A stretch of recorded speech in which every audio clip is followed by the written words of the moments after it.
100 juta untuk Sari.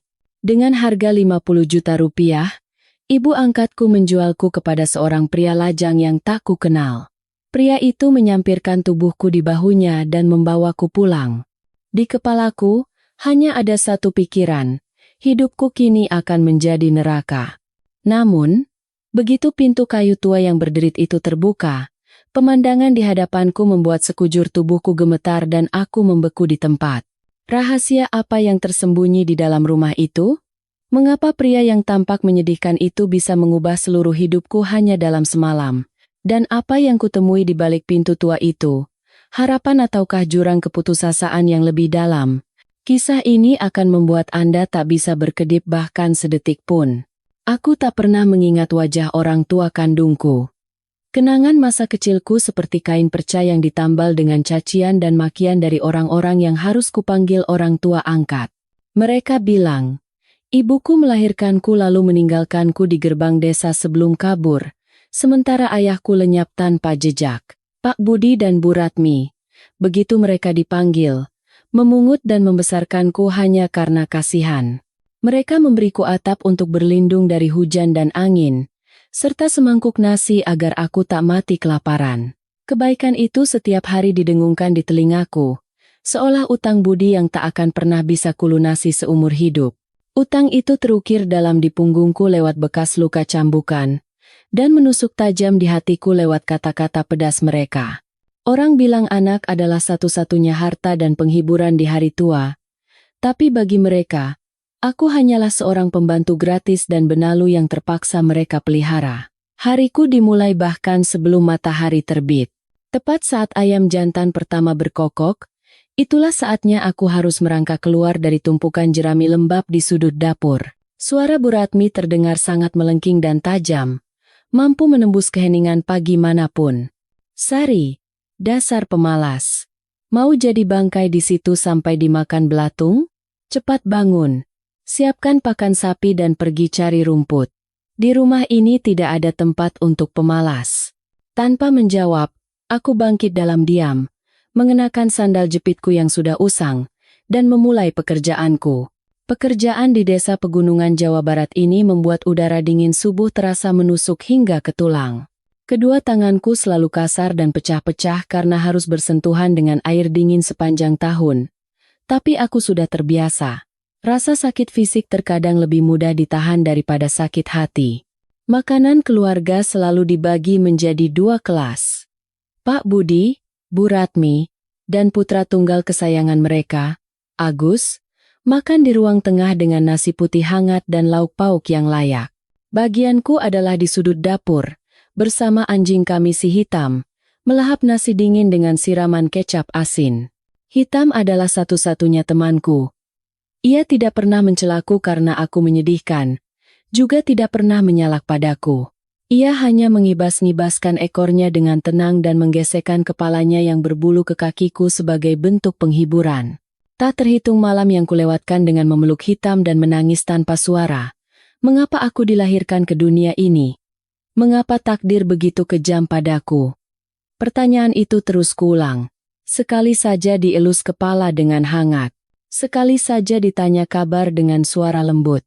Aku ingin sekali merasakan kehangatan seperti itu, meski hanya sekali. Tapi itu adalah kemewahan yang terlalu besar.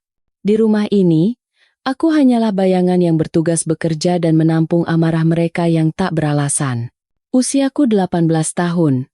Di usia yang seharusnya menjadi masa paling indah bagi seorang gadis, penampilanku seperti pohon kering yang meranggas. Kulitku legam terbakar terik matahari dan angin gunung. Tubuhku kurus kering karena kurang makan. Dan kedua mataku selalu menatap tanah, menyembunyikan kesedihan yang mendalam. Aku tak punya teman. Gadis-gadis desa menatapku dengan pandangan campuran antara kasihan dan waspada. Mereka mengenakan pakaian bagus, bersekolah, dan mendapatkan cinta kasih yang melimpah dari orang tua mereka. Sementara itu, pakaian paling layak yang kumiliki adalah baju bekas Bu Ratmi yang sudah dibuang lalu kujahit kembali. Soal aksara, aku hanya tahu sedikit dari hasil mencuri dengar saat Agus belajar. Dia 2 tahun lebih tua dariku, Seorang pemuda manja yang hanya tahu makan dan bermain di bawah limpahan kasih sayang orang tuanya. Terkadang ia menatapku dengan iba, tapi tak pernah sekalipun berani membelaku di hadapan orang tuanya. Ia takut tersambar petir amarah mereka. Di rumah ini, semua orang takut pada Bu Ratmi. Kekejaman mereka tidak berhenti pada pukulan. Mereka membunuh jiwaku dengan kata-kata hinaan. Setiap kali aku melakukan kesalahan, Bu Ratmi akan berteriak, "Anak pungut tidak tahu diuntung. Diajari pun tidak akan pernah jadi manusia." Pak Budi yang pendiam, setiap kata-katanya justru seperti palu yang menghantam kepalaku. Sambil mengembuskan asap rokoknya, ia bergumam, "Cuma menghabiskan nasi, tidak ada gunanya sama sekali." Mereka menanamkan di kepalaku bahwa aku adalah makhluk tak berguna, sebuah beban. Perlahan, aku pun mulai mempercayainya. Aku tak berani mengangkat kepala untuk menatap siapapun, tak berani bermimpi, dan tak berani berharap. Masa depanku segelap tumpukan jerami di sudut dapur yang dingin tempatku tidur setiap malam. Aku pikir hidupku akan selamanya tenggelam dalam kegelapan itu. Hingga suatu hari, sebuah malapetaka datang, dan seorang pria muncul tiba-tiba, mengubah segalanya. Hari itu adalah suatu sore di akhir musim kemarau. Langit berwarna kelabu, dan angin dingin menusuk hingga ke tulang. Bu Ratmi menyuruhku memotong sisa rumput terakhir di ladang untuk pakan ternak selama musim hujan. Ladang desa yang baru selesai panen tampak kosong melompong. Hanya menyisakan beberapa tunggul jerami yang membuatnya terlihat angker. Suara desau angin yang menerpa ilalang terdengar menakutkan. Aku berdiri sendirian di tengah ladang yang luas. Sabit tajam di tanganku tak memberiku rasa aman sedikit pun. Ketakutan yang samar mulai merayap di hatiku. Aku ingin cepat menyelesaikan pekerjaan dan pulang. Meskipun rumah itu tak ubahnya neraka, setidaknya ada dinding yang mengelilinginya. Saat aku sedang khusyuk memotong rumput, sebuah suara serak dan kurang ajar terdengar dari belakang. "Neng Sari rajin sekali, ya. Sudah sore begini masih di ladang." Aku terkejut dan menoleh. Itu Ujang Beling. Tak ada seorang pun di desa yang tak kenal Ujang. Ia seorang pengangguran yang hidupnya diabdikan pada minuman keras. Terkenal suka menggoda gadis-gadis desa dengan candaan cabulnya. Bekas luka panjang yang melintang di alis kirinya adalah sisa perkelahian masa lalu, membuat penampilannya yang sudah tak karuan menjadi semakin mengerikan. Ia mendekat. Dari seringainya yang memperlihatkan gigi kuning dan napasnya yang berbau alkohol murah, jantungku mulai berdebar kencang. Aku mundur selangkah, menggenggam erat gagang sabit. Suaraku bergetar. "Kang Ujang, saya sudah mau selesai, harus segera pulang." Aku berusaha bersikap tenang, tapi ketakutan sudah terpancar jelas di mataku. Ia tertawa sinis. Tawa yang sama seperti yang sering kulihat saat ia menatap gadis-gadis lain di desa. "Kenapa buru-buru? Ngobrol dulu sama Akang. Di sini kan cuma ada kita berdua." Sepi tahu. Ia semakin mendekat. Pandangan matanya yang kurang ajar menelusuriku dari ujung kepala hingga ujung kaki, seolah menelanjangiku. Aku sadar sesuatu yang buruk akan terjadi. Aku berbalik hendak lari, tapi sudah terlambat. Ia menyambar lenganku. Meskipun pemabuk, tenaganya jauh lebih kuat dariku. "Lepaskan. Apa-apaan ini? Lepaskan saya." Aku berteriak dan meronta, mencoba melepaskan diri dari cengkramannya. Tapi di ladang kosong ini, teriakanku hanya ditelan oleh desau angin. Ujang menggeram pelan. Wajah ramah palsu yang tadi ia pasang telah lenyap, digantikan oleh watak buas seekor binatang lapar. "Diam! Kau teriak sampai suaramu habis juga tidak akan ada yang dengar. Kalau kau manis, Akang akan lembut padamu. Kalau tidak, jangan salahkan Akang." Ia menarikku dengan kasar dan membantingku ke atas tumpukan jerami. Dalam ketakutan yang luar biasa, aku melawan sekuat tenaga. Mencakar, menggigit, dan menendang, tapi semua sia-sia di hadapan kekuatannya. Sabit yang kugenggam terlempar jauh. Harapan terakhirku sirna. Ia menindih tubuhku. Satu tangan membekap mulutku, Tangan yang lain mulai merobek bajuku yang tipis. Air mata panas dan pahit mengalir di pipiku. Keputusasaan, rasa jijik, dan ketidakberdayaan menyelimutiku. Hanya ada satu pikiran di kepalaku. Sudah berakhir. Hidupku berakhir di sini. Langit kelabu di atasku seakan runtuh dan menindih jiwaku. Tepat pada saat itu, saat aku berpikir tak akan bisa lepas dari cengkeraman iblis ini, sebuah teriakan menggelegar memecah kesunyian. Bajingan Teng! Sedang apa kau? Teriakan penuh wibawa dan amarah itu membuat aku dan Ujang membeku seketika. Saat Ujang menoleh kaget, aku berhasil mendorongnya dan melepaskan diri. Sambil terhuyung, aku bangkit dan merapikan bajuku yang sobek. Tak jauh di pematang sawah, berdiri seorang pria berbadan tegap dan kekar. Bayangannya memanjang di bawah cahaya senja. Dia adalah Bambang, yang oleh orang-orang dipanggil Bambang si Jagal. Ia bekerja sebagai penjual daging babi di pasar kota dan setiap hari melewati jalan ini. Semua orang di desa segan padanya, bukan hanya karena ia kuat dan wataknya keras, tapi juga karena ia punya jiwa penolong dan sering membantu orang yang kesusahan. Melihat Kang Bambang, wajah Ujang pucat pasi. Ia tergagap, Kang Bambang. Tidak ada apa-apa, kok. Cuma bercanda sedikit sama Sari. Kang Bambang tersenyum dingin dan penuh penghinaan. Senyum yang membuat orang merinding. Tanpa berkata apa-apa lagi, ia berjalan mendekat. Setiap langkahnya terasa berat dan mantap, seolah memaku bumi.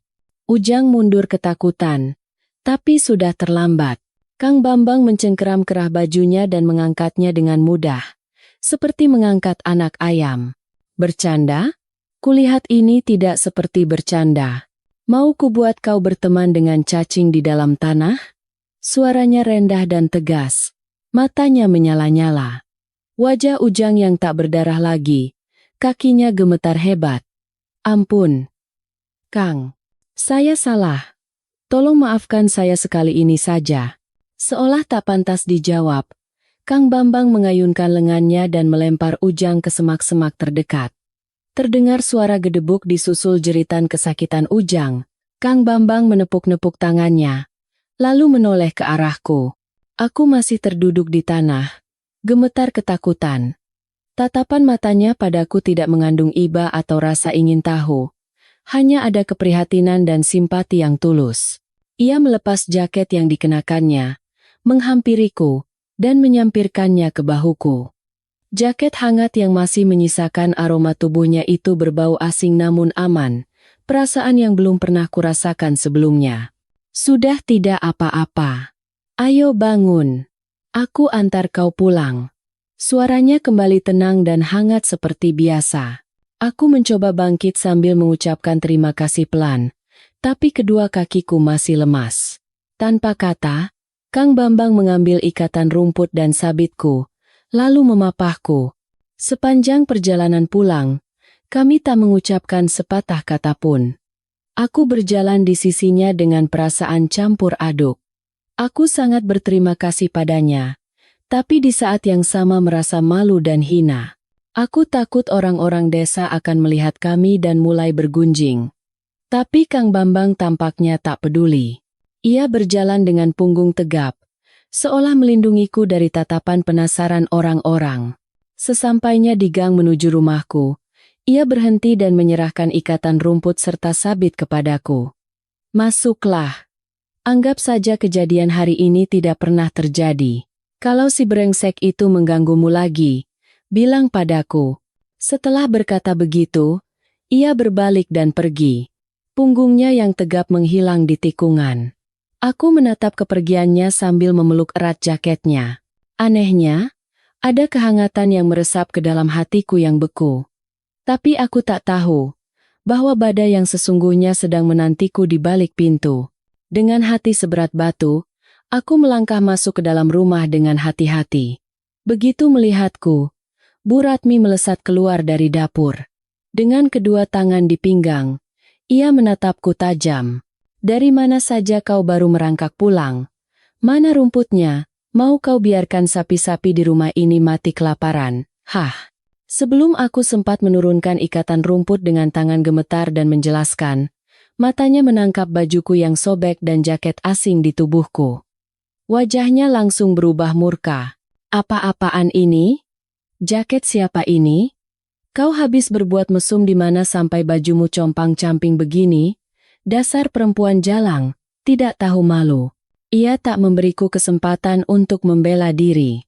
Ia menyambar sapu lidi yang bersandar di dinding dan memukulkannya ke tubuhku tanpa ampun. Ini supaya kau sadar. Dasar perempuan gatal. Biar kau mati dipukuli sebelum mempermalukan keluarga ini. Setiap sabetan sapu lidi yang merobek kulitku terasa seperti menghancurkan jantungku berkeping-keping. Tapi rasa sakit karena diperlakukan tidak adil dan dihina jauh lebih perih. Aku tidak menangis. Air mataku sudah kering sejak lama. Aku hanya menggigit bibirku hingga berdarah dan menahan pukulan itu dalam diam.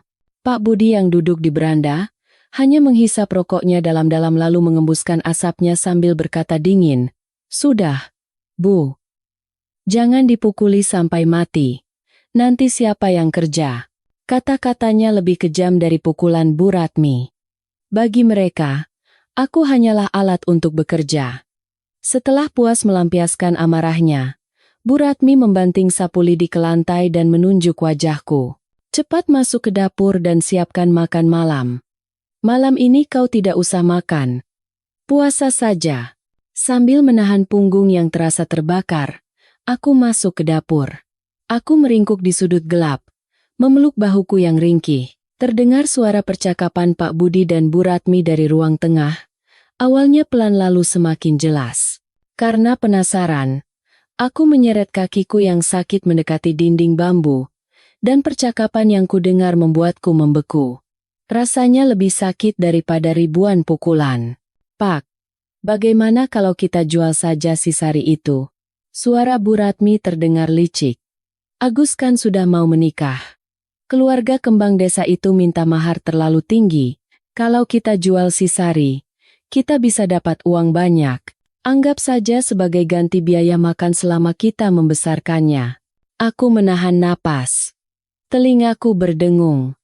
Menjualku? Mereka menganggapku seperti barang atau hewan ternak.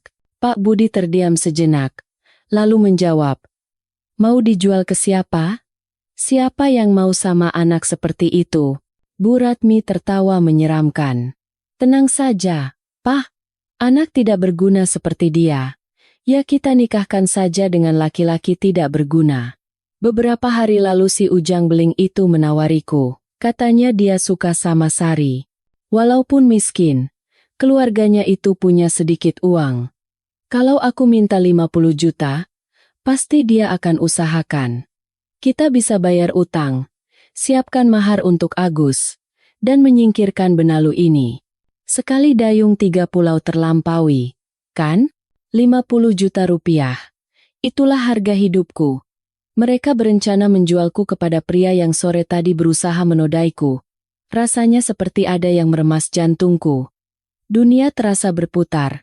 Inilah wajah asli mereka. Kebaikan yang selalu mereka gembar-gemborkan hanyalah sandiwara. Mereka membesarkanku sambil menunggu hari untuk menjualku, seperti orang menjual babi atau ayam.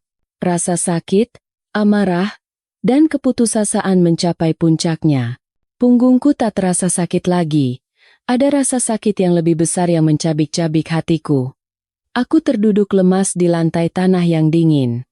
Kegelapan menelanku. Malam itu, aku menyadari sebuah kebenaran yang pahit. Di rumah ini, aku bukanlah manusia. Dan di desa ini, tak ada tempat untukku. Satu-satunya jalan keluar tampaknya sudah tertutup rapat. Setelah malam yang mengerikan itu, aku hidup seperti mayat tanpa jiwa.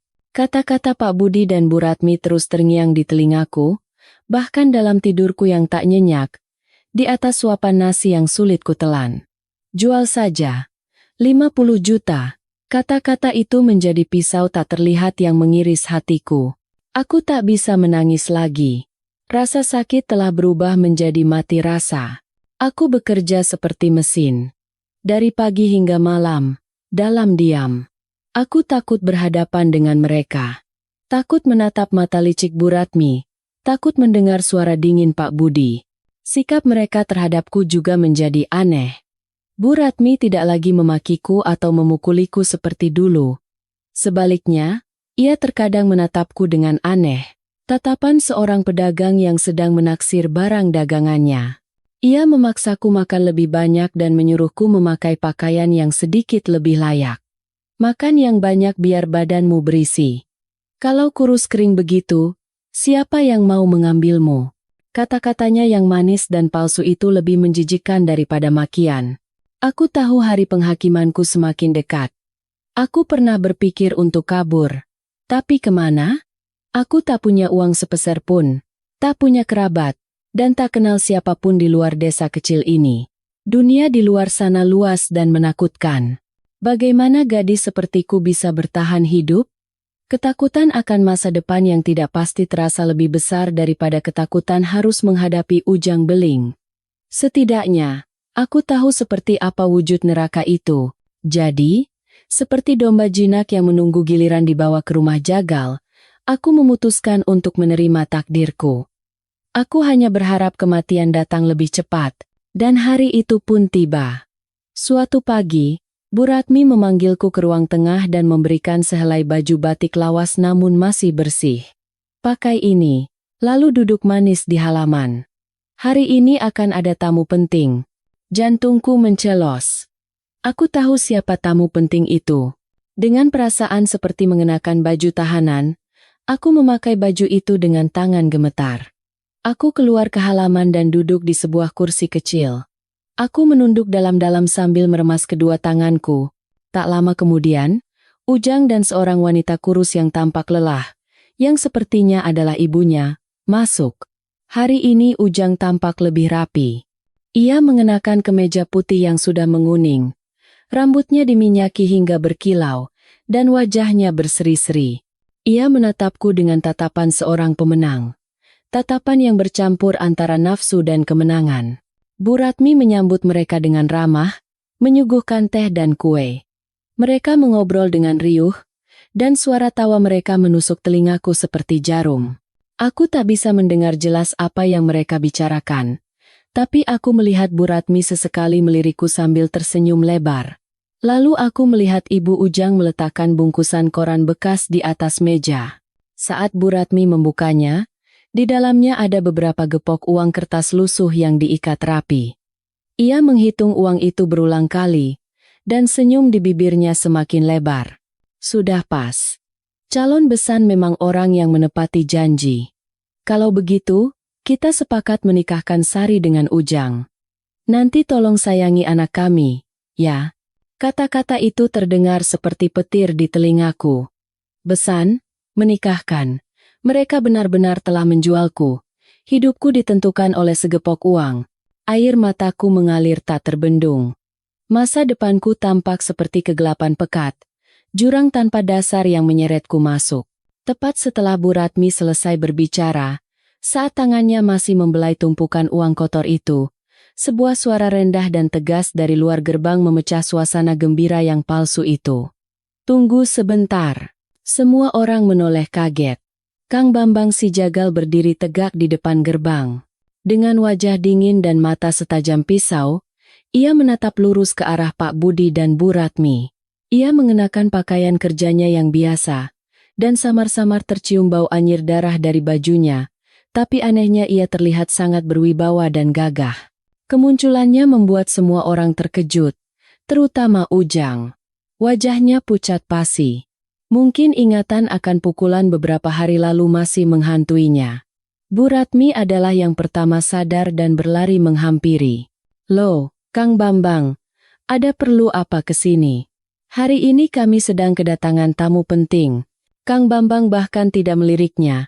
Ia langsung berjalan masuk ke dalam rumah. Pandangannya berhenti pada tumpukan uang di atas meja. Ia tersenyum sinis, senyum yang penuh dengan cemoohan. Tamu penting, kulihat ini lebih mirip pasar jual beli manusia. Berapa harga yang kalian pasang untuk anak gadis kalian, Bu? Kata-katanya yang belak-belakan membuat Bu Ratmi kehilangan kata-kata. Wajahnya memerah karena marah dan malu. Pak Budi buru-buru bangkit dan berdeham. Kang Bambang, jangan bicara sembarangan. Ini urusan orang tua, masalah pernikahan anak-anak, bukan urusanmu. Kang Bambang menoleh ke arah Pak Budi. Tatapannya tak menunjukkan rasa segan sedikit pun. Pernikahan. Kudengar harganya 50 juta. Ya? Ia mengeluarkan segepok uang tebal dari sakunya. Semuanya uang 100 ribuan baru yang masih kaku. Ia membanting tumpukan uang itu ke atas meja. Suara gedebuk yang keras membuat semua orang terlonjak kaget. Ini 100 juta. Aku bayar 2 kali lipat. Nikahkan Sari denganku. Seketika seisi rumah menjadi senyap. Hanya terdengar napas beberapa orang yang terengah-engah. Mata Bu Ratmi berbinar dan terpaku pada tumpukan uang itu seolah terhipnotis. 100 juta. Bagi mereka itu adalah uang yang sangat besar. Hampir setara dengan seluruh harta mereka. Ia tak percaya dengan apa yang didengarnya. Pak Budi juga terkejut hingga tak sadar kapan rokok di tangannya jatuh. Ujang bangkit dengan tergagap dan menunjuk Kang Bambang. Kakau bicara apa? Sari itu calon istriku. Kang Bambang memberinya tatapan sedingin es. Calon istri? Apa kau sudah memberikan mahar? Sudah menggelar acara lamaran? Atau hanya memberikan uang muka dengan uang haram itu? Cepat pergi sebelum aku berubah pikiran. Aura membunuh yang keluar dari Kang Bambang membuat Ujang dan ibunya ketakutan. Mereka buru-buru mengambil tumpukan uang mereka dan lari terbirit-birit seperti anjing yang ketakutan. Kini di dalam rumah hanya tersisa aku, Kang Bambang, dan 2 orang yang dibutakan oleh uang. Bu Ratmi menyambar tumpukan uang di atas meja dan memeluknya erat seolah takut terbang. Ia menoleh ke arahku dan berkata dengan suara semanis madu. Sari, kau ini benar-benar beruntung. Cepat kemari, beri hormat pada calon suamimu. Aku masih tak bergerak. Pikiranku kosong. Apa yang sebenarnya terjadi? Apakah aku baru saja keluar dari kandang harimau dan masuk ke mulut serigala? Mengapa pria ini melakukan ini? Apa yang ia inginkan dariku? Ribuan pertanyaan berputar di kepalaku. Tapi tak sepatah kata pun bisa keluar. Aku hanya menatapnya. Di mataku, ada kebingungan, ketakutan, dan seberkas cahaya harapan yang samar-samar mulai tumbuh. Pernikahanku dilangsungkan dengan sangat cepat, hanya dalam 3 hari. Tak ada seserahan, tak ada upacara lamaran, tak ada restu dari kerabat kedua belah pihak. Rasanya seperti transaksi barang yang tinggal menunggu kesepakatan harga. Bu Ratmi tak bisa menyembunyikan kegembiraannya. Ia berkeliling desa dan menyombongkan bahwa aku sangat beruntung karena dilirik oleh Kang Bambang si Jagal, orang terkaya di desa, dan dinikahi dengan mahar sebesar 100 juta. Ia sengaja menekankan jumlah itu, seolah ingin membuktikan nilai barang yang telah ia jual. Orang-orang desa bergunjing. Ada yang bilang aku mendapatkan keberuntungan yang tak sepadan. Ada pula yang mengatakan pasti ada sesuatu yang tidak beres. Bahwa Kang Bambang membeliku dengan uang karena aku telah melakukan sesuatu yang memalukan. Aku mendengar semua itu, tapi tak punya tenaga untuk peduli. Hatiku sudah dipenuhi oleh ketakutan dan kepasrahan. Di hari pernikahanku, tak ada gaun pengantin, tak ada pesta meriah. Aku hanya mengenakan kembali baju batik yang kupakai beberapa hari lalu, dan membawa 1 tas kain butut berisi beberapa helai pakaian usang.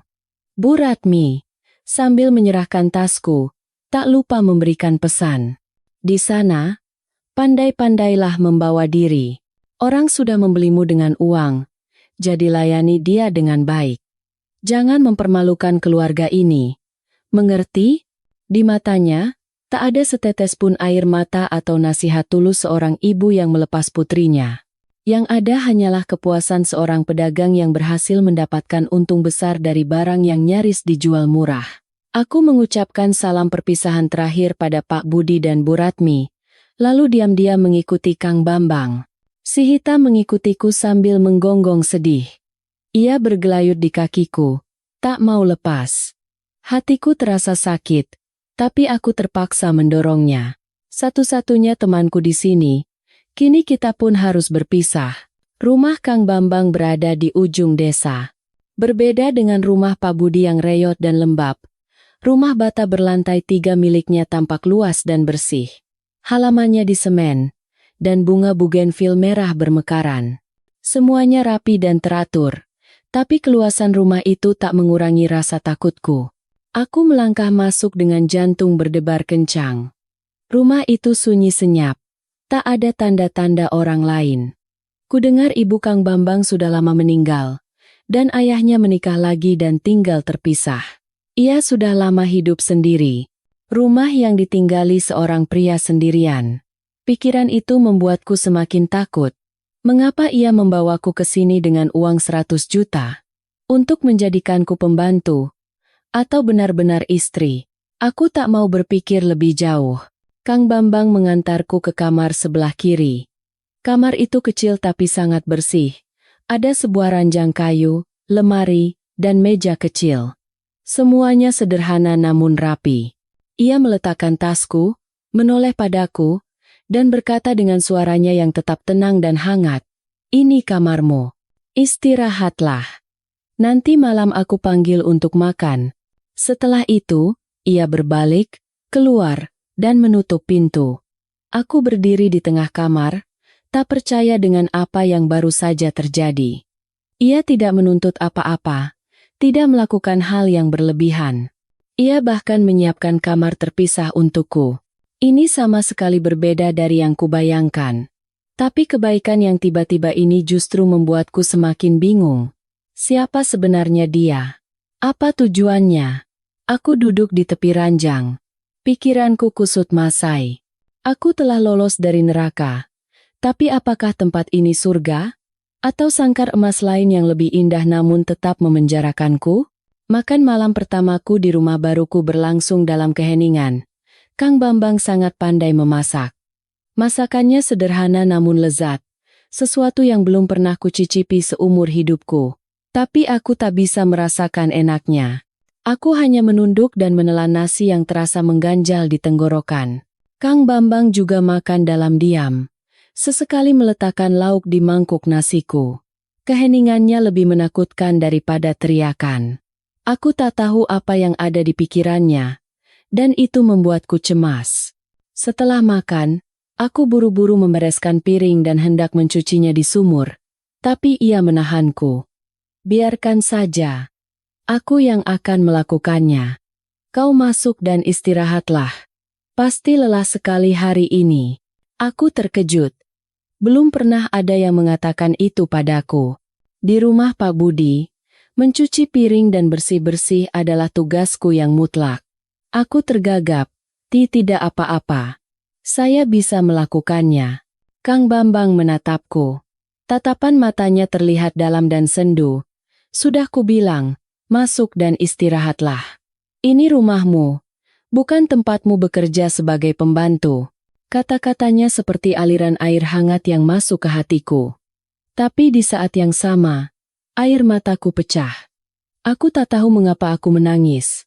Mungkin karena sedih, mungkin karena terharu, atau mungkin karena terlalu terkejut. Aku berbalik, berlari masuk ke kamar, mengunci pintu, dan terduduk lemas. Aku menutup wajah dengan kedua tangan dan menangis sejadi-jadinya. Aku menangis untuk 18 tahun penghinaan, untuk pukulan yang tak terhitung jumlahnya, untuk nasibku yang malang. Tak lama kemudian, terdengar ketukan pelan di pintu. "Itu Kang Bambang." "Sari, bisakah aku masuk sebentar? Ada yang ingin kubicarakan." Aku buru-buru menyeka air mata, menarik napas dalam-dalam untuk menenangkan diri, lalu menjawab pelan, "Iya." Kang Bambang masuk. Di tangannya ada segelas air hangat. Ia meletakkan gelas itu di atas meja dan duduk di kursi di seberang ranjang, menjaga jarak. Ia menatapku dan berkata dengan suara tulus, "Maafkan aku jika membuatmu terkejut. Aku tahu semua ini terjadi begitu tiba-tiba, tapi aku harap kau bisa mengerti maksudku. Aku melakukan ini semata-mata karena ingin menolongmu." Aku menatapnya dengan curiga. Menolongku dengan membeliku seharga 100 juta? Aku tak mengerti mengapa ia mau menolongku. Kang Bambang menghela napas dan menatap ke kejauhan. Waktu itu di ladang, saat aku melihat Ujang mencoba berbuat kurang ajar padamu, aku sudah merasa ada yang tidak beres. Siapa di desa ini yang tidak tahu tabiatnya? Lalu beberapa hari kemudian, aku tidak sengaja mendengar desas-desus bahwa orang tua angkatmu akan menikahimu dengannya. Aku tahu hidupmu akan hancur jika kau masuk ke rumahnya. Aku tidak bisa tinggal diam melihat seorang perempuan mengalami nasib seperti itu. Ia berhenti sejenak, lalu melanjutkan dengan suara tegas. Aku membawamu ke sini untuk menyelamatkanmu dari rumah itu dan melindungimu dari Ujang. Kita tidak mendaftarkan pernikahan, secara hukum kita tidak punya hubungan apa-apa. Kita hanya suami istri di atas kertas. Aku tidak akan melakukan apapun yang merugikanmu, jadi tinggallah di sini dengan tenang. Anggap ini rumahmu sendiri. Nanti, jika kau sudah merasa lebih baik dan ingin pergi kemanapun atau melakukan apapun, aku tidak akan menghalangimu. Soal uang 100 juta itu, jangan pernah berpikir untuk mengembalikannya. Anggap saja aku sedang berbuat baik. Setiap kata-katanya terdengar jelas dan langsung menusuk ke dalam hatiku. Aku membeku. Tak percaya dengan apa yang kudengar. Mungkinkah ada orang sebaik ini di dunia? Orang asing yang rela mengeluarkan seluruh hartanya hanya untuk menyelamatkan seorang gadis malang. Tanpa mengharapkan imbalan apapun, air mataku kembali mengalir.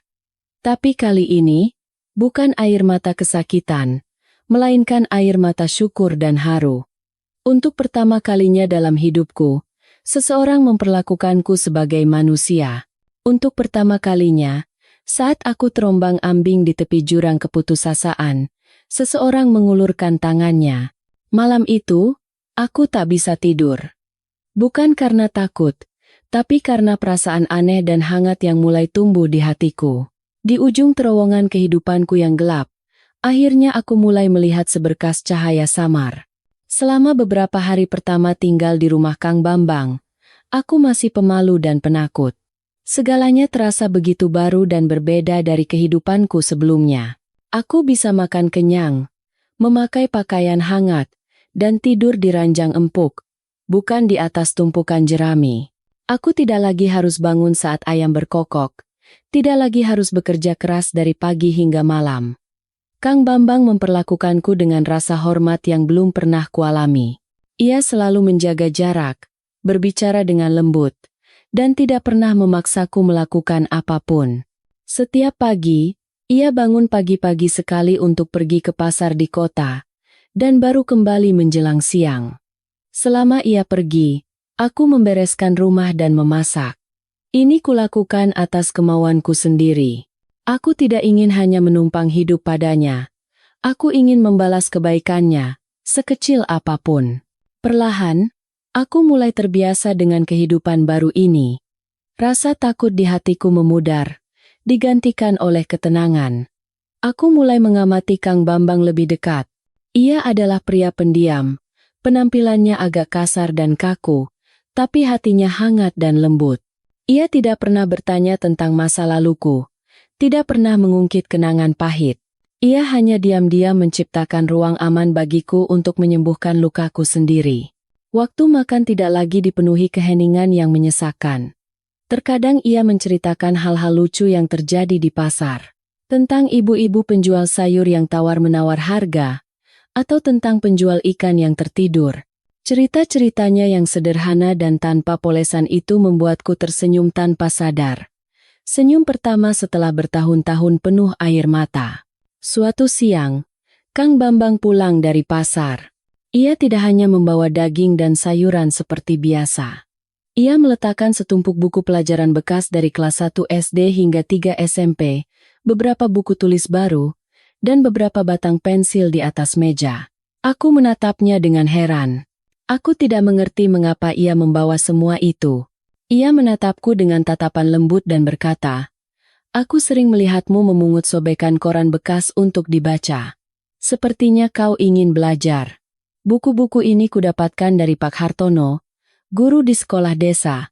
Putranya baru saja diterima di universitas di Jakarta. Jadi buku-buku ini tidak terpakai lagi. Coba lihat." Aku membeku. Dengan tangan gemetar, aku menyentuh halaman buku yang masih berbau kertas baru. Belajar. Dua kata itu terasa begitu asing dan sakral. Sesuatu yang bahkan tak pernah berani kumimpikan. Bu Ratmi selalu berkata, orang sepertiku cukup tahu cara bekerja, belajar hanya membuang-buang nasi.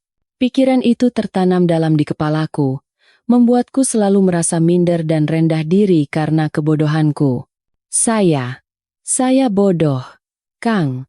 Belajar pun percuma, kataku pelan, tak berani menatap matanya. Kang Bambang duduk di sampingku. Suaranya rendah dan penuh semangat. Tidak ada orang yang lahir langsung tahu segalanya. Bagaimana kau tahu tidak bisa kalau belum mencoba? Kau masih muda. Masa depanmu masih panjang. Kau tidak bisa selamanya tinggal di desa ini. Tidak bisa selamanya bergantung padaku. Kau harus punya pengetahuan, punya keterampilan, agar bisa hidup dengan kepala tegak. Agar kau bisa menentukan nasibmu sendiri. Jangan takut. Belajarlah pelan-pelan. Kalau ada yang tidak kau mengerti, aku akan mengajarimu. Kata-katanya seperti seberkas cahaya yang menerangi sudut tergelap jiwaku, membangkitkan hasrat yang telah lama terkubur.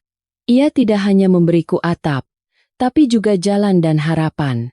Malam itu, di bawah cahaya lampu teplok yang remang-remang, untuk pertama kalinya aku menulis namaku dengan rapi di buku tulis yang baru. Tulisannya masih miring-miring, tapi hatiku dipenuhi kebahagiaan yang tak terhingga. Pelita pengetahuan telah dinyalakan, mulai menerangi hidupku yang gelap. Hidupku telah memasuki babak baru. Selembar kertas putih telah diberikan kepadaku, di mana aku bisa menulis kisah hidupku sendiri.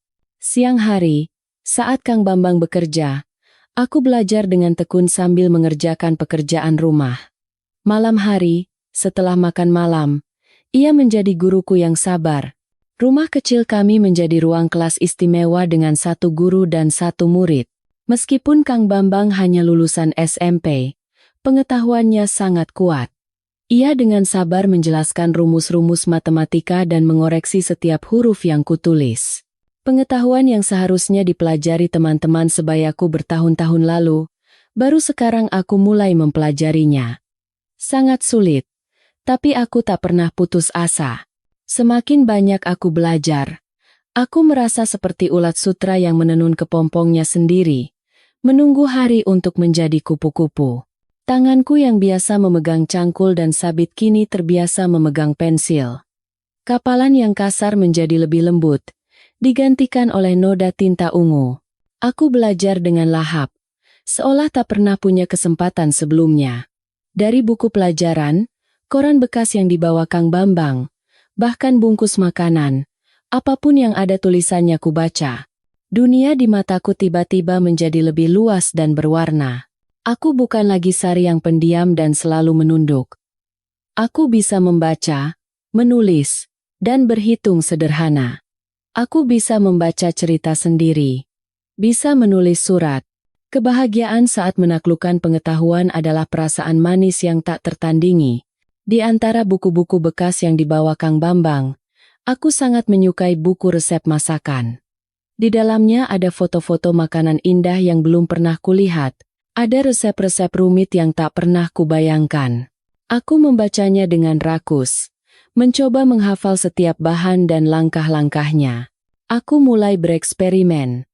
Dengan bahan-bahan sederhana dari kebun di belakang rumah dan daging segar yang dibawa Kang Bambang setiap hari, aku mencoba memasak sesuai resep. Awalnya sering gagal, terlalu asin atau hambar, tapi Kang Bambang tak pernah mengeluh. Ia selalu menghabiskan makanannya dan memberiku semangat. Sudah enak. Nanti kalau dicoba lagi, pasti lebih enak. Pujiannya menjadi dorongan terbesarku. Di dapur kecil itu, aku mulai menemukan gairahku. Aku belajar meracik bumbu, mengkombinasikan bahan, dan menata makanan dengan indah. Dapur bukan lagi tempat kerja paksa seperti di rumah Bu Ratmi, melainkan ruang di mana aku bisa menuangkan kreativitas dan hatiku ke dalam setiap masakan. Setiap kali melihat Kang Bambang makan dengan lahap, hatiku dipenuhi kebahagiaan. Untuk pertama kalinya, Aku merasa menjadi orang yang berguna. Aku memasak bukan hanya untuk membalas budi, tapi karena aku benar-benar mencintainya. Sebuah mimpi kecil mulai tumbuh di dalam diriku. Mimpi untuk menjadi koki hebat suatu hari nanti, memasak makanan lezat untuk banyak orang. Mimpi itu terasa masih jauh, tapi memberiku tujuan yang jelas dan alasan untuk berusaha setiap hari. Takdir memang telah memperlakukanku dengan kejam, tapi kini aku memegang alat untuk mengatasinya. Waktu berlalu begitu cepat, tak terasa sudah hampir setahun aku tinggal bersama Kang Bambang. Gadis kurus, legam, dan selalu ketakutan itu kini tubuhnya lebih berisi, kulitnya lebih cerah dan sehat. Tapi yang terpenting adalah perubahan dari dalam. Mataku tak lagi menatap tanah, aku bisa menatap lurus ke depan, dan senyum lebih sering menghiasi bibirku. Aku telah menyelesaikan seluruh materi pelajaran tingkat SMP dan sedang belajar sendiri materi SMA. Mimpiku untuk menjadi koki semakin besar dari hari ke hari. Suatu hari, saat sedang membaca koran, Kang Bambang menunjukkan sebuah iklan penerimaan siswa baru di sebuah sekolah kejuruan tata boga terkenal di Jakarta. Bagaimana kalau kau mencoba mendaftar? Usulnya. Katanya kalau lulus dari sini bisa langsung dapat kerja dan gajinya tinggi. Jantungku berdebar kencang mendengar itu. Jakarta. Dua kata itu terasa begitu jauh. Aku belum pernah sekalipun keluar dari desa ini. Belajar di kota. Apa aku bisa? Ribuan kekhawatiran menghantuiku. Biaya, pelajaran yang sulit, hidup sendiri di tempat asing. Seolah membaca pikiranku, Kang Bambang menenangkanku. Jangan khawatir. Untuk biaya, aku punya tabungan. Soal pelajaran, kau pintar dan rajin, pasti bisa. Di sana kau bisa dapat teman baru, wawasanmu juga akan lebih luas. Beranikan dirimu. Ini kesempatan untuk mengubah hidupmu, jangan dilewatkan. Kepercayaan dan dukungannya yang penuh memberiku kekuatan. Aku memutuskan untuk mencoba. Dengan motor tuanya, Kang Bambang mengantarku puluhan kilometer ke kota untuk membeli formulir dan mengurus pendaftaran. Ia mengurus semuanya dengan teliti, lebih mengkhawatirkanku daripada dirinya sendiri. Beberapa hari berikutnya, aku mengulang pelajaran sambil menunggu hasil dengan cemas. Setiap hari terasa begitu panjang. Aku berharap, tapi juga takut gagal, takut mengecewakan kepercayaan Kang Bambang. Melihatku cemas, ia hanya tersenyum lembut dan berkata, "Tenang saja, apa yang akan terjadi, terjadilah. Apapun hasilnya, ada aku di sisimu." Kata-katanya menghangatkan hatiku. Benar. Apapun yang terjadi aku tidak lagi sendiri. Dan hari penentuan itu pun tiba. Siang itu, tukang pos memanggil namaku dengan keras dari luar gerbang. Jantungku serasa mau copot. Dengan tangan gemetar, aku menerima amplop putih itu. Di atasnya tercetak stempel merah sekolah tata boga. Tanganku begitu gemetar hingga tak bisa membuka amplop dengan benar. Kang Bambang mengambilnya dan membukakannya untukku. Ia mengeluarkan kertas di dalamnya, membacanya sekilas, lalu wajahnya berseri-seri. "Kau lulus, Sari. Kau diterima." Aku tak percaya dengan apa yang kudengar. Aku merebut surat kelulusan itu dari tangannya. Tulisan siswa atas nama Sari dinyatakan lulus dan diterima di sekolah kami terpampang jelas di depan mataku. Aku menangis sejadi-jadinya. Tapi kali ini, air mata kebahagiaan dan haru yang meluap. Aku berhasil. Dengan kekuatanku sendiri, aku akhirnya memetik hasil pertamaku. Mata Kang Bambang juga memerah. Ia menatapku dengan pandangan penuh kebanggaan dan kasih sayang. Saat itu, aku tahu hidupku benar-benar telah memasuki babak baru. Masa depan yang cerah terbentang di hadapanku. Dan orang yang memberikanku masa depan itu adalah pria berhati hangat yang berdiri di depanku ini. Kabar kelulusanku di sekolah tata boga di Jakarta dengan cepat menyebar ke seluruh desa. Semua orang terkejut. Mereka tak percaya Sari, gadis pendiam yang selalu tertunduk, bisa melakukan hal seperti itu. Beberapa orang ikut senang untukku. memuji bahwa aku memang pintar dan beruntung bertemu suami sebaik Kang Bambang.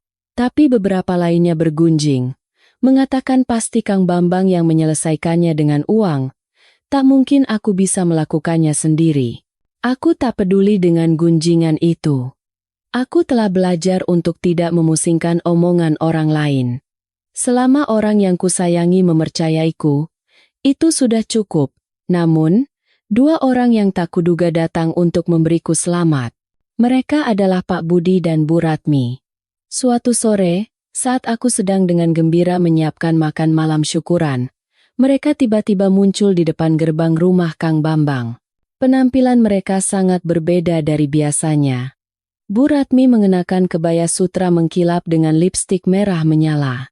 Pak Budi juga memakai kemeja putihnya yang paling bersih. Di tangan mereka ada setandan pisang dan seikat telur ayam, barang-barang yang dulu tak akan pernah mereka berikan padaku meskipun dibayar. Begitu melihatku, Bu Ratmi berkata dengan suara semanis madu, "Aduh, anakku, ibu dan bapak senang sekali dengar kau lulus. Kau benar-benar kebanggaan keluarga." Ia hendak memelukku, tapi aku refleks mundur selangkah. Bau parfumnya yang murah membuatku mual. "Ibu, bapak, keluarga." Kata-kata itu terdengar begitu palsu dan menjijikkan dari mulutnya. Kang Bambang keluar dari dalam rumah. Wajahnya langsung mengeras begitu melihat mereka. Ia berdiri di depanku, menghalangi, dan bertanya dengan suara rendah, "Ada perlu apa kalian kemari?" Bu Ratmi, masih dengan senyumnya, berkata ramah pada Kang Bambang, "Aduh, menantu.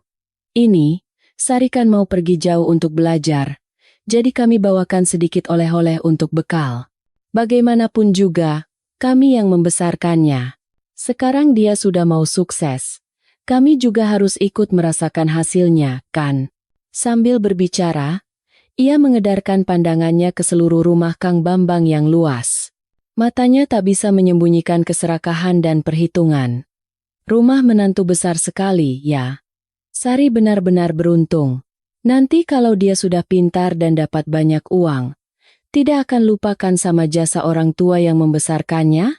Saat itulah aku mengerti tujuan mereka. Mereka datang bukan untuk memberi selamat, tapi untuk mengingatkanku akan jasa mereka. Mereka bermaksud mengambil keuntungan dariku di kemudian hari. Kemarahan yang terpendam selama bertahun-tahun meledak di dalam diriku. Tapi aku bukan lagi Sari yang lemah seperti dulu. Aku punya pengetahuan, punya kepercayaan diri, dan yang terpenting, ada Kang Bambang di sisiku. Aku menarik napas dalam-dalam, mengangkat kepala, dan menatap lurus ke mata mereka. Aku pikir, inilah saatnya untuk merobek topeng kemunafikan mereka. Sebuah drama besar akan segera dimulai, dan kali ini, aku tidak akan lagi menjadi korban yang diam. Udara di halaman seketika menjadi berat. Sikap dingin Kang Bambang dan tatapan marahku membuat senyum Bu Ratmi membeku di bibirnya. Keributan mereka menarik perhatian para tetangga yang penasaran. Orang-orang mulai berkumpul di luar pagar, ingin tahu apa yang terjadi. Melihat orang semakin banyak, Bu Ratmi justru semakin bersemangat memulai sandiwaranya. Ia mengubah suaranya menjadi memelas dan berpura-pura menyeka sudut matanya yang kering dengan ujung kebayanya. "Ya Tuhan, memang benar kata orang, membesarkan anak itu sia-sia. Sekarang sudah dinikahi orang kaya dan mau jadi orang sukses. Orang tuanya dilupakan. Kang Bambang, begini kelakuan istrimu pada orang tua yang melahirkannya? Benar-benar anak durhaka." Darahku mendidih. Durhaka. Beraninya mereka mengucapkan kata itu. Tepat saat itu, Kang Bambang angkat bicara. Suaranya tegas dan menggema di seluruh halaman, terdengar jelas oleh para tetangga yang menonton. "Orang tua yang melahirkan. Bu, apa Anda tidak malu mengatakan itu? Orang tua mana di dunia ini yang menjual anaknya seharga 50 juta kepada seorang preman?" Kata-katanya seperti bom yang meledak di tengah keheningan. Wajah Pak Budi dan Bu Ratmi berubah kelabu, dan para tetangga di luar mulai berbisik-bisik. Bu Ratmi buru-buru menyangkal. "Kakau bicara apa? Siapa yang menjual anak? Jangan memfitnah orang sembarangan." Kami menikahkannya secara baik-baik. Kang Bambang tertawa sinis. Tawa dingin yang menusuk hingga ke tulang. Baik-baik? Dengan si Ujang Beling itu, preman yang beberapa hari lalu mencoba berbuat kurang ajar pada Sari di ladang, untung saja aku melihatnya. Kalau perlu, aku panggil dia ke sini untuk bicara bertiga. Mau? Nama Ujang disebut. Wajah Pak Budi dan Bu Ratmi pucat pasi. Mereka tak menyangka Kang Bambang tahu soal itu juga. Melihat mereka terpojok, aku merasa inilah saatnya aku maju. Aku melangkah ke depan, berdiri sejajar dengan Kang Bambang, dan berhadapan dengan dua orang yang pernah kupanggil orang tua. Untuk pertama kalinya, aku menatap lurus ke mata mereka tanpa rasa takut. Jasa membesarkan yang ibu maksud itu apakah pukulan tanpa alasan? Apakah cacian pedas dan sisa makanan? Apakah 18 tahun hidup sebagai pembantu dan hewan ternak di rumah itu? Suaraku bergetar karena emosi, tapi kuat dan tegas. Setiap kata yang kuucapkan adalah pisau yang menusuk wajah munafik mereka. Katanya membesarkanku. Tapi kenapa tidak menyekolahkanku seperti anak-anak lain? Kenapa demi mahar 50 juta untuk putra kalian? Kalian tega menjualku pada laki-laki sampah dan menjerumuskanku ke dalam kematian. Aku mengulurkan kedua tanganku yang kasar di hadapan mereka. Di hadapan semua orang, inilah jasa kalian. Terukir dalam di tangan ini, di punggung ini, dan di hati saya. Bisik-bisik para tetangga semakin keras. Tatapan mereka pada pasangan Budi dan Ratmi bukan lagi rasa hormat seperti biasanya, melainkan penghinaan dan kemarahan. Wajah asli dua orang yang selalu berkoar-koar tentang moral dan kebaikan kini terbongkar di hadapan semua orang. Bu Ratmi, didorong oleh amarah, hendak menerjangku, tapi Kang Bambang menahannya dengan lengannya. Tepat pada saat itu, dari arah gerbang desa terdengar suara sirene yang meraung-raung. Sebuah mobil polisi berhenti di depan gerbang rumah Kang Bambang. Kemunculan mobil polisi itu mengejutkan semua orang. Dua orang polisi berseragam turun dari mobil. Wajah mereka serius. Polisi yang lebih tua, tampaknya atasan, bertanya dengan suara lantang, "Betul ini rumah saudara Bambang?" Kang Bambang menjawab dengan tenang, "Betul, Pak." "Ada apa, ya?" Polisi itu mengamati kerumunan, lalu tatapannya tertuju pada pasangan Budi dan Ratmi yang wajahnya sudah pucat pasi. "Kami mendapat laporan dan akan membawa Bapak Jang Gongshik dan Ibu Baksunja ke kantor polisi untuk dimintai keterangan." Bu Ratmi berteriak ketakutan. "Keterangan apa? Apa salah kami sampai mau ditangkap?" Polisi yang lebih muda di sebelahnya menjawab dengan dingin, "Salah atau tidaknya akan dibuktikan di kantor polisi. Silakan ikut kami." Pak Budi, gemetaran, mencoba mempertahankan sisa ketenangannya. "Pak Polisi, apa ada surat perintah? Atas dasar apa menangkap orang?" Polisi yang lebih tua mengeluarkan selembar kertas dari sakunya dan menunjukkannya. "Ini surat panggilan. Kalian berhak untuk diam, tapi apapun yang kalian katakan bisa digunakan sebagai bukti di pengadilan." "Mari." Dua polisi mendekat dan memegang lengan pasangan itu. Bu Ratmi mulai meronta dan meraung-raung. "Saya tidak bersalah. Ya Tuhan, kami seumur hidup jadi orang baik, kenapa jadi begini? Pasti si Bambang dan si Sari itu yang memfitnah kami. Tetangga, tolong kami." Tapi tak ada seorang pun yang membela mereka. Pengakuan Kang Bambang barusan dan sikap ketakutan mereka sekarang sudah menjelaskan segalanya. Di mata para tetangga hanya ada rasa puas dan jijik. Di tengah keheranan semua orang, mereka digelandang masuk ke mobil. Sebelum pintu mobil dibanting, Bu Ratmi menoleh ke arahku dengan tatapan penuh kebencian, seolah ingin memakanku hidup-hidup. Tapi aku tidak takut lagi. Aku hanya merasa kasihan pada kebodohan dan kejahatan mereka. Mobil polisi pergi dengan sirene menyala, meninggalkan keheningan yang mencekam di halaman. Orang-orang masih belum pulih dari keterkejutan. Mereka mengira pasangan itu ditangkap karena menganiaya dan mencoba menjualku, tapi tak ada yang tahu bahwa kejahatan yang mereka lakukan jauh lebih mengerikan dari itu. Dan orang yang memegang kunci rahasia itu adalah Kang Bambang. Ia menatap mobil polisi yang menjauh, Wajahnya tegang, menyiratkan perasaan rumit yang telah ia pendam selama bertahun-tahun. Ia tahu, inilah saatnya kebenaran terungkap. Setelah mobil polisi pergi, para tetangga tidak bubar. Mereka mengerumuni aku dan Kang Bambang, memberondong kami dengan pertanyaan. Kang Bambang, sebenarnya ada apa? Kenapa polisi menangkap mereka? Sari, apa benar mereka memukulimu? Semua orang ingin tahu cerita lengkapnya. Kang Bambang mengangkat tangan, menenangkan semua orang. Ia mempersilakan Pak Lurah dan beberapa tetua desa yang dihormati untuk masuk ke dalam rumah. Kepada yang lain, ia berjanji akan memberikan penjelasan yang jelas di lain waktu. Setelah hanya orang-orang penting yang tersisa di dalam rumah, Kang Bambang perlahan membuka mulut. Suaranya tidak lagi setegas tadi, melainkan rendah dan berat. Bapak-bapak sekalian, masalah hari ini bukan hanya soal penganiayaan terhadap Sari. Ini ada hubungannya dengan rahasia yang saya simpan selama 19 tahun.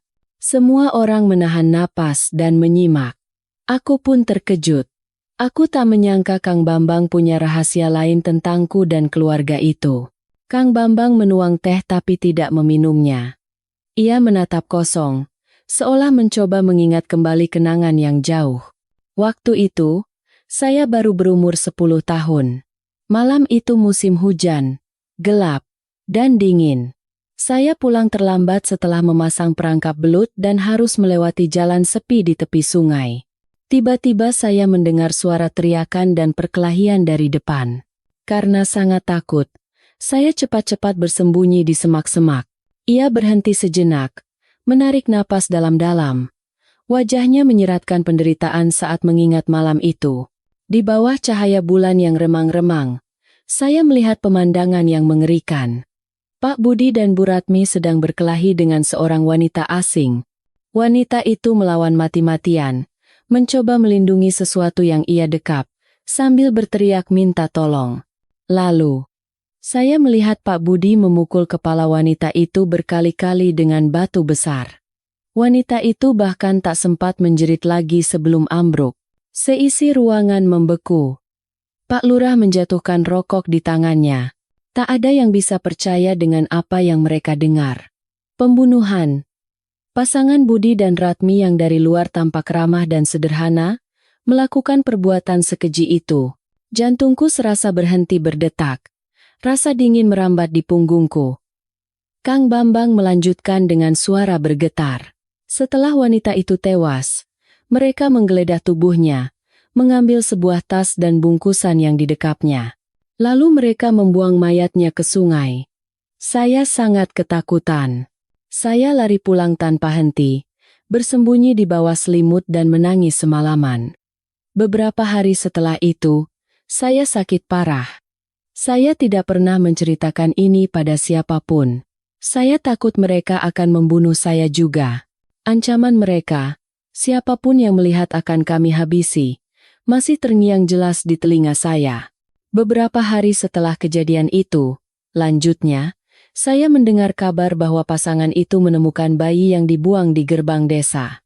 Mereka menyombongkan perbuatan baik mereka ke seluruh penjuru desa. Tapi saya tahu, bungkusan yang mereka rebut dari tangan wanita malang itu, adalah bayi itu. Bayi itu adalah Sari. Kata-kata terakhirnya seperti palu yang menghantam kepalaku. Aku pusing, dunia terasa berputar. Aku bayi itu? Wanita yang dibunuh itu. Ibuku? Perkataan Kang Bambang begitu mengejutkan hingga para tetua desa pun tak bisa berkata-kata untuk waktu yang lama. Pak Lurah bertanya dengan suara gemetar. Bambang, apa yang kau katakan ini benar? Ini cerita yang bisa membuat langit runtuh. Jangan dibuat bercanda. Kang Bambang menegaskan dengan mantap. Saya bersumpah demi nyawa saya. Semua yang saya katakan adalah benar. Selama 19 tahun, bayangan itu muncul dalam mimpi saya setiap malam dan menghantui saya. Saya hidup dalam rasa bersalah dan ketakutan. Saya ingin mengungkap kebenaran, tapi saya tidak punya bukti, dan saya takut akan keselamatan diri saya dan Sari. Saya tahu mereka tidak akan tinggal diam jika tahu saya adalah saksinya. Lalu kenapa baru sekarang kau berani mengungkapkannya? Tanya tetua yang lain. Kang Bambang menatapku. Tatapan matanya penuh dengan rasa penyesalan sekaligus tekad yang kuat, karena saya tidak bisa diam lagi. Saat saya melihat mereka akan menjual Sari kepada Ujang dan menjerumuskannya ke dalam tragedi lain, saya harus bertindak. Saya tidak bisa membiarkan putri dari wanita itu terus menderita di tangan para pembunuhnya. Beberapa hari yang lalu, saya diam-diam pergi ke kantor polisi di kota dan melaporkan semua ini. Polisi mulai menyelidik dan sepertinya mereka menemukan bukti baru. Itulah sebabnya mereka datang menangkapnya hari ini. Jadi begitu. Kedatangan polisi bukanlah kebetulan. Kang Bambang telah merencanakan semuanya. Ia tidak hanya menyelamatkanku dari pernikahan neraka, tapi juga sedang mencoba menuntut keadilan untuk ibu yang tak pernah kukenal. Semua kepingan puzzle di kepalaku mulai menyatu. Kini aku mengerti mengapa pasangan Budi dan Ratmi memperlakukanku dengan begitu kejam. Aku adalah perwujudan dari kejahatan mereka. Makhluk yang terus-menerus mengingatkan mereka akan dosa mereka. Mereka membesarkanku bukan karena kasihan, tapi untuk menutupi kejahatan mereka dan memakai topeng kebaikan yang sempurna. Mereka menganiayaku mungkin untuk meredakan rasa takut dan bersalah di dalam hati mereka. Tepat saat itu, polisi yang lebih tua tadi kembali. Ia masuk ke dalam rumah dengan wajah serius. Ia memberitahu semua orang. Dalam interogasi, pasangan Jang Kyung-sik dan Park Sun-ja telah mengakui perbuatan mereka. Kami menemukan beberapa barang peninggalan korban yang mereka kubur di bawah pohon aprikot di halaman belakang. Cocok dengan catatan kasus orang hilang 19 tahun yang lalu. Korban adalah seorang wanita bernama Hwayong, yang sedang dalam perjalanan ke selatan untuk mencari suaminya.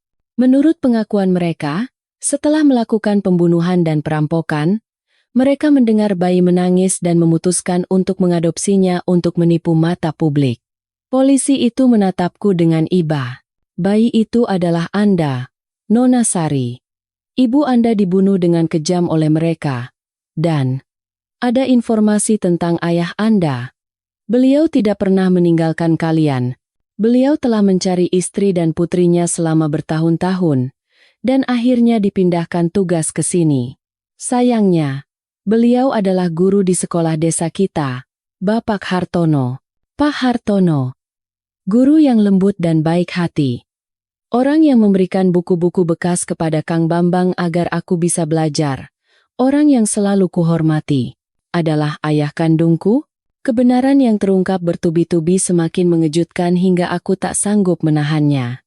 Ibuku dibunuh, ayahku ada di dekatku tapi aku tak pernah tahu, dan aku hidup selama 18 tahun di rumah para pembunuh ibuku. Kesedihan, kemarahan, keterkejutan, dan kegembiraan akan segera bertemu kembali. Semua perasaan itu bercampur aduk. Aku tak sanggup lagi menahannya. Pandanganku menjadi gelap, dan aku pingsan di pelukan Kang Bambang. Aku terbangun di ranjang yang kukenal di kamarku. Sinar matahari senja masuk melalui celah pintu. Tercium aroma minyak angin. Kang Bambang duduk di sampingku. Dengan lembut menyeka dahiku dengan handuk basah. Melihatku membuka mata. Ia berkata lega. Kau sudah sadar? Ada yang sakit. Aku menggelengkan kepala dan mencoba bangkit. Kebenaran yang mengerikan tadi kembali terlintas, membuat dadaku sesak. Ibu, ayah, aku menangis. Air mata kehilangan dan kebahagiaan karena menemukan akar keluargaku mengalir tanpa henti. Kang Bambang hanya diam dan memberikan segelas air hangat. Ia tahu, penghiburan apapun tak akan berguna saat ini. Ia membiarkanku menangis, mengeluarkan semua emosi yang terpendam. Setelah aku sedikit tenang, Pak Lurah masuk. Ia menatapku dengan kasihan. Sari, Pak Hartono ada di luar. Beliau sudah mendengar semuanya. Apa kau mau menemuinya? Ayah. Panggilan itu terasa begitu sakral dan asing. Selama 19 tahun, aku tak pernah sekalipun mengucapkannya. Pria yang kuhormati sebagai guru adalah ayah kandungku. Hatiku campur aduk. Bersemangat, tapi juga takut. Bagaimana aku harus menghadapinya? Kang Bambang menggenggam tanganku erat. Genggamannya yang kokoh memberiku kekuatan. Pergilah. Bagaimanapun juga, dia ayahmu. Dia pasti juga telah hidup puluhan tahun dalam penderitaan kehilangan istri dan anak. Aku menarik napas dalam-dalam dan mengangguk. Kang Bambang memapahku keluar. Di bawah rimbunnya bunga bougainville, seorang pria dengan rambut yang mulai memutih berdiri membelakangi kami. Bahunya yang kurus bergetar pelan. Mendengar langkah kaki, ia berbalik. Itu Pak Hartono. Tapi bukan Pak Hartono yang lembut dan baik hati seperti biasanya. Wajahnya tirus, kedua matanya bengkak dan merah. Begitu melihatku, beliau berlutut dan menangis. Nak, ini salah ayah. Semua salah ayah. Ayah tidak bisa melindungi ibumu. Aku tak tahan lagi. Aku berlari dan memapahnya. Ayah dan anak, kami berpelukan dan menangis. Pertemuan kembali setelah hampir 20 tahun. Air mata pertemuan yang terlambat. Ayah. Akhirnya aku mengucapkan panggilan yang begitu kurindukan selama masa kecilku. Beliau memelukku erat, seolah takut aku akan hilang lagi jika dilepaskan. Sambil terisak, beliau bercerita padaku tentang cintanya dengan ibu, tentang hari-hari mereka yang singkat namun bahagia. Tentang bagaimana beliau mendapat perintah tugas mendadak dan berjanji akan kembali untuk menjemput kami. Tapi saat kembali, kami telah lenyap tanpa jejak. Bertahun-tahun beliau mencari kami tanpa harapan. Penderitaan dan rasa bersalah membuatnya tampak jauh lebih tua dari usianya. Akhirnya, untuk melupakan masa lalu, beliau mengajukan pindah tugas ke desa terpencil ini. Tak pernah ia sangka, putri yang ia kira telah hilang selamanya, berada begitu dekat. Dengan tangan gemetar, beliau mengeluarkan sebuah foto kusam dari sakunya. Di foto itu, ada seorang wanita muda dengan senyum lembut yang matanya sangat mirip denganku. Ini ibumu, Dewi. Wanita paling cantik dan baik hati di dunia. Beliau memberikan sebuah gelang perak kecil padaku. Di gelang itu terukir nama Sari.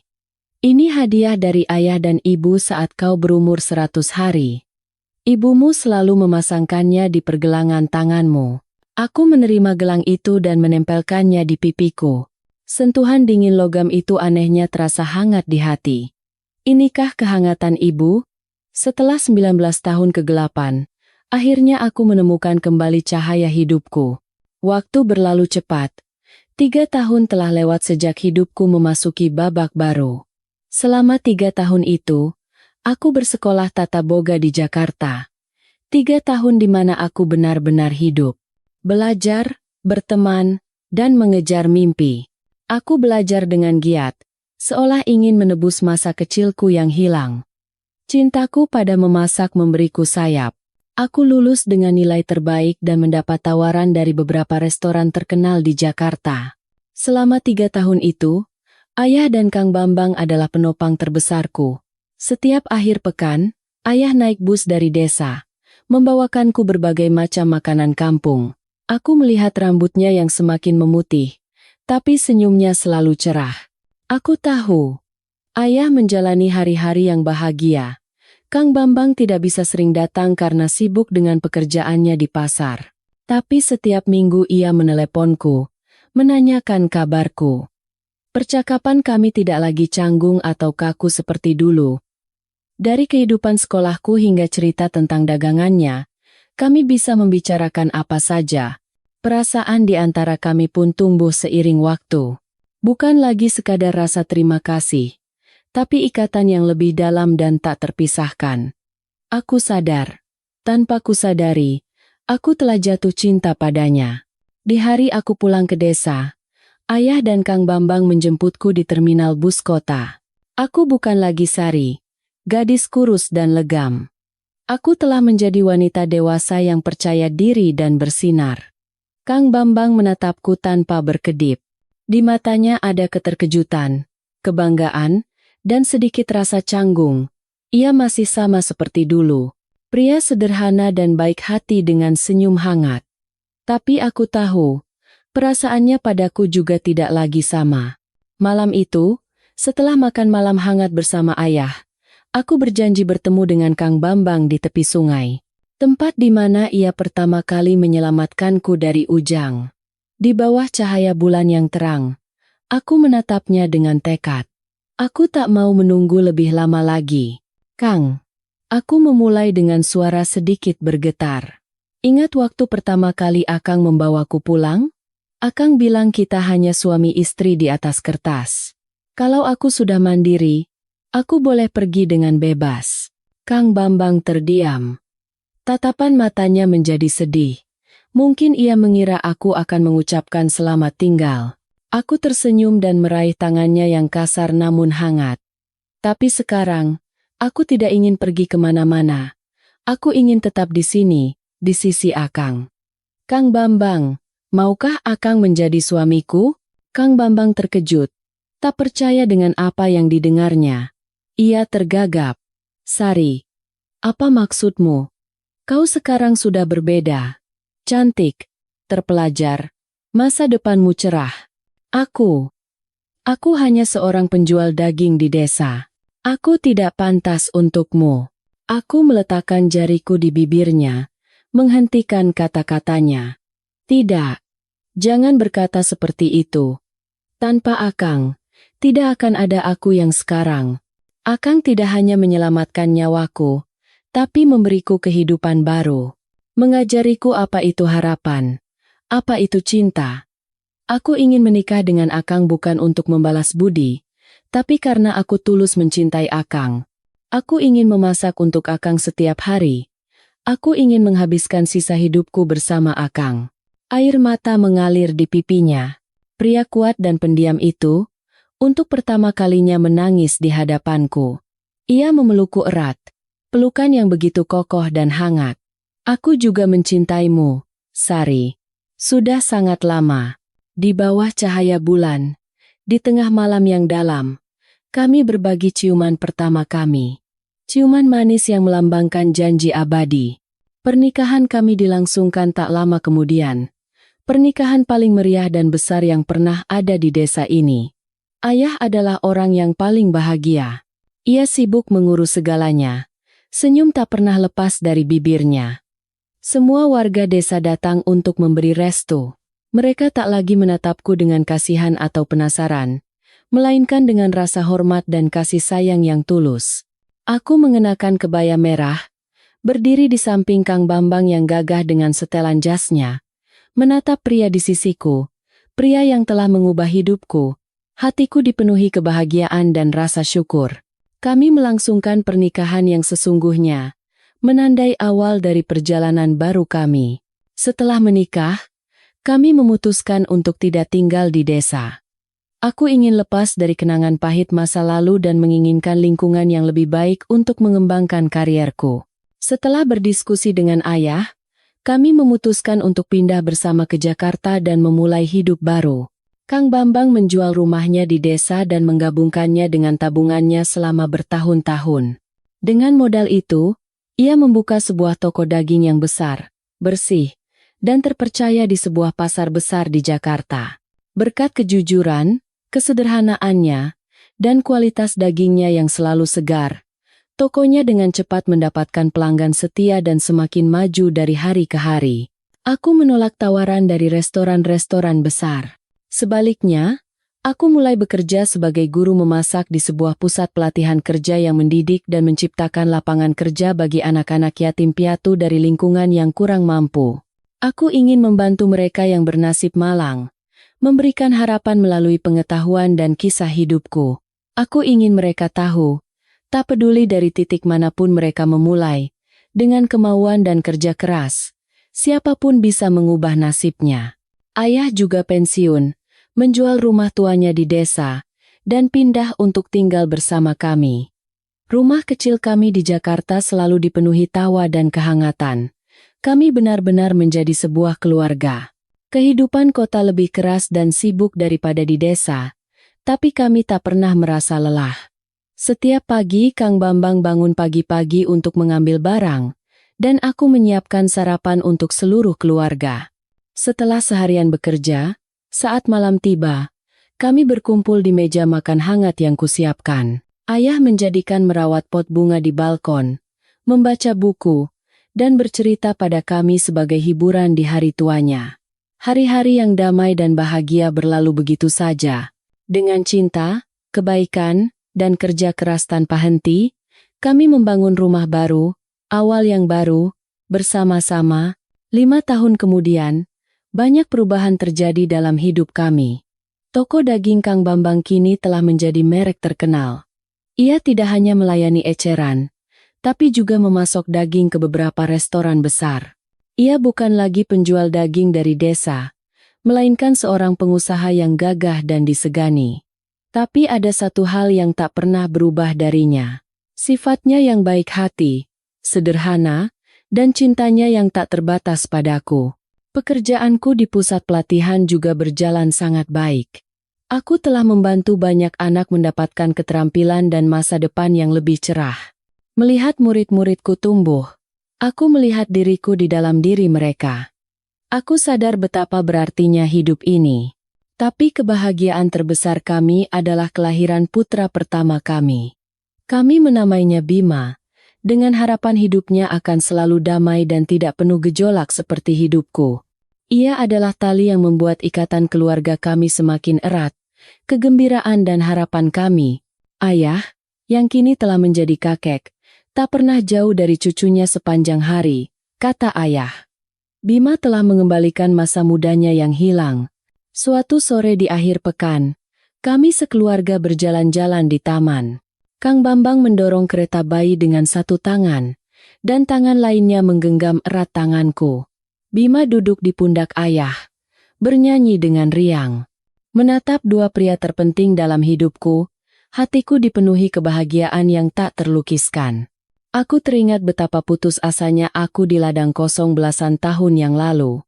Tapi kemudian, ia muncul seperti seberkas sinar matahari, mengusir semua kegelapan dalam hidupku. Lagi mikirin apa? Tanya Kang Bambang, menoleh padaku. Senyumnya masih sehangat dulu. Aku tersenyum dan menyandarkan kepalaku di bahunya. Lagi mikir, betapa beruntungnya aku punya Akang dan putra kita dalam hidupku. Ia menggenggam tanganku lebih erat. Aku yang beruntung. Bertemu denganmu adalah keberuntungan terbesar dalam hidupku. Kami berjalan berdampingan di bawah cahaya senja kota yang gemerlap. Hidup kami mungkin tidak kaya raya, tapi damai dan lengkap.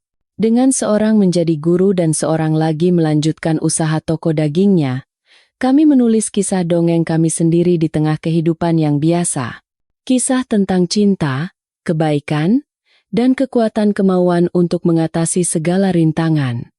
Dan aku tahu, harapan yang kutemui di balik pintu tua itu adalah awal dari segalanya.